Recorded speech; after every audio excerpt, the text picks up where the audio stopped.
Nahulog na rin sa kamay ng batas ang top 7 regional most wanted person na may kasong rape at sexual assault matapos siyang maaresto sa bisa ng warrant of arrest na isinilbi ng Davao City PNP sa Baguio Proper District, Davao City. Ang operasyong ito ay patunay lamang ang PNP ay hindi tumitigil sa paghuli ng mga taong nagtatago sa batas. Patrolwoman Queenie Babes arendain sa balita. Arestado ang isang top 7 regional level most wanted person sa patuloy na sinasagawang Manhunt Charlie operation ng mga tauhan ng Baguio Police Station sa Barangay Baguio Proper, Baguio District, Davao City. Nito lamang Hulyo 8 taong kasalukuyan.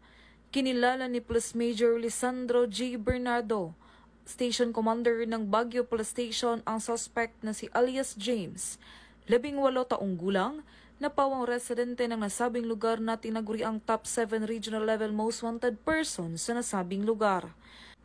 Ayon kay Police Major Bernardo, narasto ang suspect sa bisa na warrant of arrest na inihain ng mga tauhan ng Baguio Police Station at Criminal Investigation Detection Group Davao City sa paglabag sa kasong rape at sexual assault.